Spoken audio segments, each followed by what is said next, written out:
Okay, so here's our last lecture for the Middle Ages. We're going to be covering art and architecture. Let's start with architecture.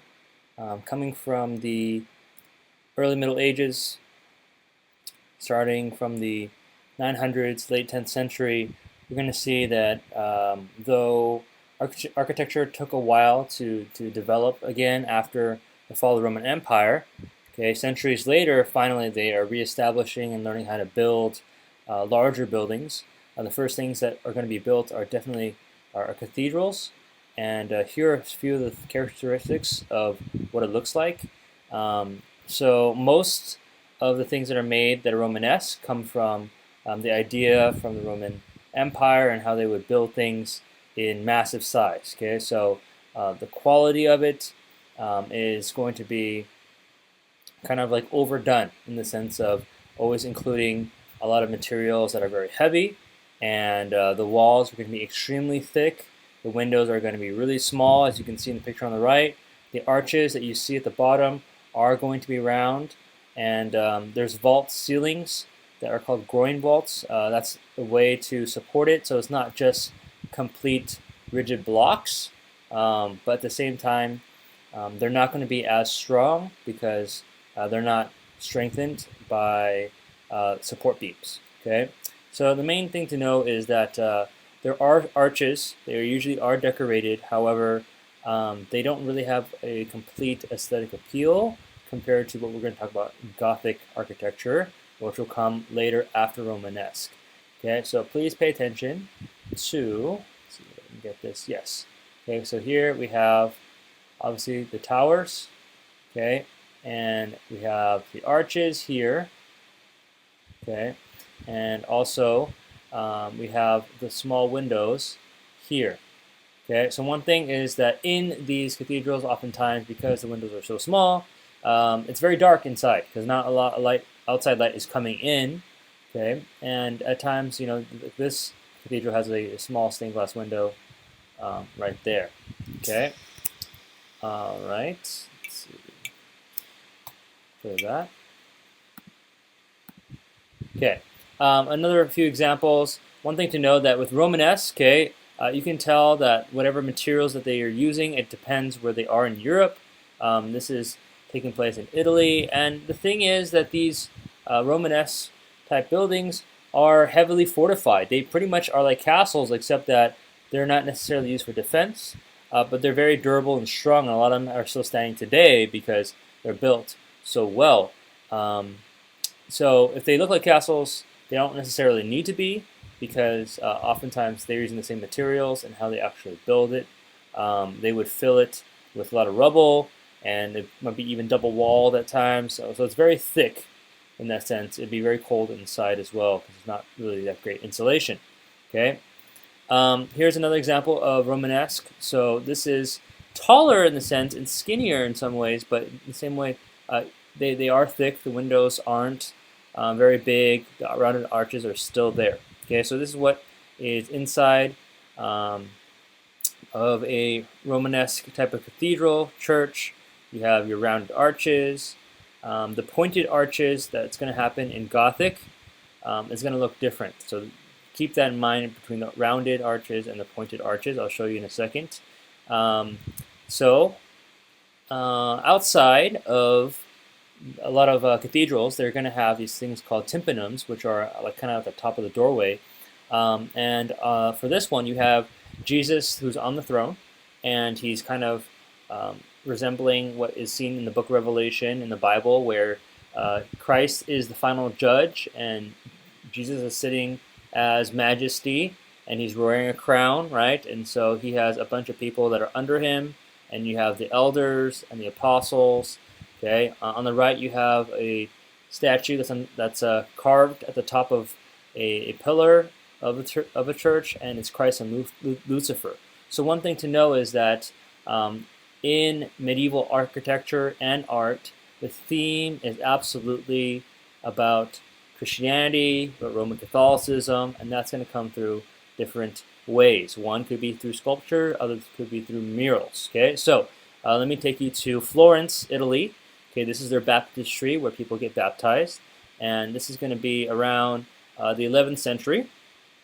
11th or 12th century, where on the outside it may look like, oh, it's very geometric in terms of the shapes and patterns, okay, but on the inside, it's decorated very much medieval, okay. So if you look, there's like a mural of different religious images, okay. This is talking about the apocalypse. On the top row, you have the disciples, okay, and those little circle things are the halos around their heads. And the bottom, yes, that's scariness. That is the abomination of destruction in the very end days of how people will be living in the lake of fire in hell. Okay, here is a close-up of what's up on the ceiling. You have Jesus. As you can see, he has pierced hands and feet. So a lot of imagery of their religious values is going to be taking place during the medieval ages. Okay, so the arches, like I said, is rounded. Windows, they are rounded as well. Okay, small, not a whole lot of lights, right? Maybe you could, crack your head in, but we're going to transition now to talk about Gothic architecture. Gothic architecture is going to first be founded in northeastern France. A Renaissance artist, Giorgio Vasari, said that Gothic architecture was seen as something that was very derogatory, right? So at that time, this is what this developed. First started with Romanesque, and then came Gothic. Giorgio Vasari is part of the Renaissance period that comes after Gothic, and looking back, kind of like how Petrarch did, right? He saw it as a negative thing, right? And it's very gaudy, and it's very old school. But compared from Romanesque to Gothic, it's going to be a big change in terms of the magnificence and the grandiose of how it all looks. Okay, Gothic architecture is going to come in the 12th century, starting then, and some of the things that they're known for is that the walls are going to be significantly thinner, and because of that, they can have larger windows, okay, to support the glass in the windows. The vaults, instead of groined, it's just going to have a support beam, which we call ribbed vaults, and the arches are going to be more pointed, as you can see over on this side. See right here, okay, and as you can see in the smaller ones too, they're actually pointed, and also you have flying buttresses. Okay, flying buttresses. These are the support beams that are on the outside of the Gothic cathedral structure. Okay, so I'll show you examples of these things one by one. A few things we need to understand is why did they develop into Gothic architecture, is because there's some certain advantages. In the lower left-hand corner, you have me in front of the Barcelona Cathedral in the Gothic quarter. Okay, very Gothic looking, as you can already tell. It's a lot more pointed. Okay, it's a lot more higher. The height is representative of being pulled upward towards heaven. Okay, so when you go to Europe, if you ever get a chance, absolutely beautiful in the sense you get to see it's very different in terms of their approach to architecture, because they were drawn very much to build, basically the first skyscrapers. And so the higher that they went, the closer to heaven they could be. The thinner walls, obviously, not only can you have bigger windows, but the stained glass can come into play too. They worked on not just making sound, structural, functional building, but they wanted to make it beautiful, right? So the temporal means the physical. What is happening now in the physical world can reflect the beauty of the divine world, of the heavenly world. Okay, so on the right side, you have one of the first Gothic churches called St. Denis's Cathedral, and even though it's not the same as the Barcelona one in the Gothic quarter, you can tell it's kind of a transition between Romanesque and Gothic. Okay, all right, this is a really important image that you need to pay attention to. Please look at the details. You need to pause the video if you need to, and compare and contrast Romanesque to Gothic. If I were to show you some pictures, okay, I would want you to be able to pick out and say, oh yeah, that's totally Romanesque, or that's totally Gothic. Okay, and you should be able to tell, like I said, from the pointed arches, okay, to the ribbed vaults. If I can draw lines here, you can kind of see the ribbed vaults. Okay, you have this ribbing, right? So ribs are here. Whereas in the arches, it's just kind of like right there. These are called what we call groin vaults. Okay. Obviously, it's much taller and higher. The beams are a lot thinner. Okay, and they want to let a lot more light in. Okay. Here are some real-life pictures of different cathedrals and how they look. These are all Gothic. Okay, compared to the Romanesque. Let's see. All right. So a few things I also want to mention is that with a lot of Gothic cathedrals and architecture, they focus on the portals. Okay, so the portals are the entranceways to the cathedral, right here. Okay, this was essentially saying that as you go through the cathedral, it's kind of like entering the doorways of the Last Judgment. You're being saved. You're entering heaven, a heavenly place in that sense. On the right side, you have some portal statues. Okay, they are sculpting either some types of elders or disciples. Romanesque sculptures are not going to be as developed, whereas Gothic, it's more natural in how they look and stuff. Okay, let's see. Okay, stained glass once again. Okay, you have actually gargoyles that you've seen in a lot of cathedrals. They are basically to frighten away goblins. Quite superstitious. They are really functional too because they can used for like a gutter, and if rain comes, they're kind of like the spouts. On the right side, you also see some other sculptures that I have included from my trip to Barcelona. It's a modernist spin on a Gothic church. As you can tell, it's a little bit more edgy, more modern. Okay. All right. So here's kind of the structural breakdown of the Gothic architecture. Okay. So the flying buttresses are the support beams on the side over here. Okay. And then you have the rib vaults right here. Okay. And then you have the same type of groin vaults, but then they're being supported kind of by folding over, and so these are being supported by these high and heavy beams. Okay, and then of course you have the pointed arches. The picture on the very left is from my trip to La Sagrada Familia in Barcelona. One of the most beautiful churches I've ever been inside. It was breathtaking. Like I said, it is a hybrid in terms of putting together the Gothic style cathedral, but also putting a modernist spin on it, because everything is not just so old school, but it has like a fresher, cleaner cut to it too. Okay, some quick images of flying buttresses. Okay, this is how on the outside they can continue to build upward and so have support, or also just kind of fall over because it's going way too high. Okay, one thing that certain cathedrals and churches do run into is that they become more flamboyant, right? More visual in the sense of having a column split into many fine strands that we call fan vaulting, right? Instead of just ribbed vaulting. So it's getting even more extravagant. This is a church in Milan. It's been under construction many times, okay? But this is a transition between just classical Gothic versus flamboyant Gothic, and as you can tell, the details are just so crazy. All these little spires. Okay, these are what we call spires. These individual pointy peaks things. Okay, those are called spires, and they are decorating really the ornate and detail of the Gothic style. Okay, when we get to the Renaissance, it's going to be complete opposite. They're going to hate it. They're going to think it's gaudy and way too much. Okay, we're pretty much done with architecture now. Let's talk about art. Some forms of art, you have mosaics, which I'll show you. Okay, mainly in Italy, because Italy is close to the Byzantine Empire, but that would fall, and eventually that would never spread northward too much.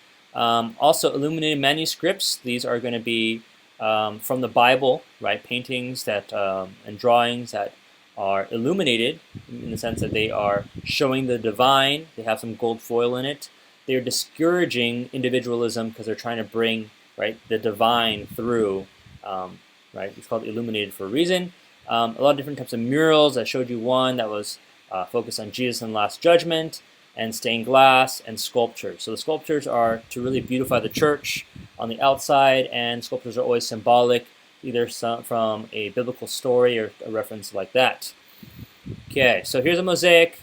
Okay, this is, as you can tell, it's made up of a bunch of little tiles, okay, pebbles, and put together, it has a very Byzantine look to it. Okay. Illuminated manuscripts. Okay, as you can see, they have a lot of gold foil, and they use that because they wanted to highlight how it was special and unique, and they would only use like the finest of materials in that sense to display that. Okay, so here you have on the right Christ in majesty, Jesus on the throne, a very common theme. Okay, and they have the Gothic script on the left. Here's examples of stained glass. Oftentimes they're going to be of early church fathers. On the left you have Emperor Constantine, okay, and then on the right you have an apostle. Okay, all right, let's talk about paintings very quickly. The reason why I'm going through this very fast is because you just need to understand the stylings, what makes them significant, what's the difference between medieval art versus Greco-Roman art versus Renaissance art, and so on and so forth. You got to compare and contrast. Okay, one of the 4 C's. All right, so the painting for the most part is going to be symbolic. What is symbolic of? Religious themes. Okay, so the illuminated manuscripts, as I mentioned, is going to include a lot of images that come from the Bible, but not always just that. Also some secular things of the expressions and the lifestyles of the people at the time. Okay, so for example, the painting on the right, you can see a farm here. You can see castles in the background, right? You can see peasants, working the fields and all that kind of stuff. That's a responsibility. That's what lifestyle was like, right, during the Middle Ages. So they're painting common day things, and there's not as much compared to a lot of the religious works.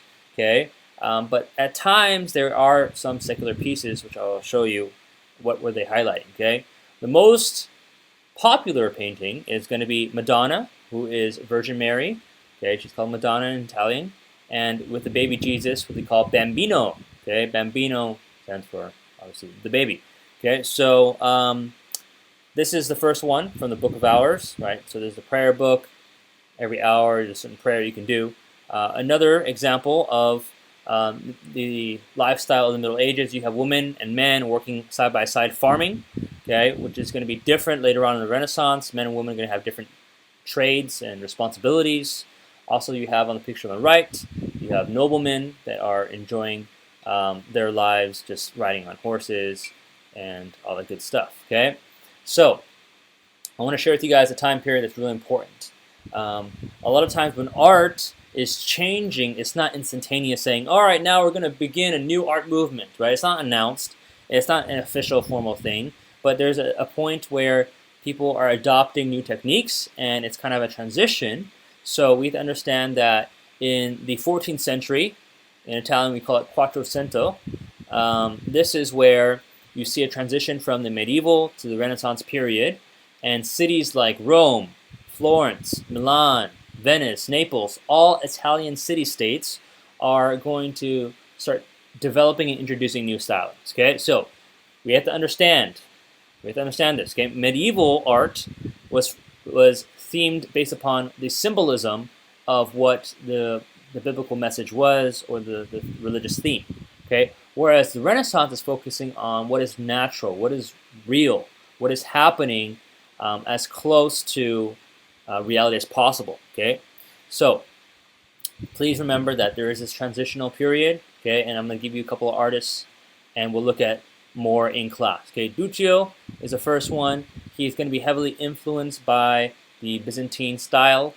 One way you can tell is through the stylization of hands. Okay, this is very Byzantine-like.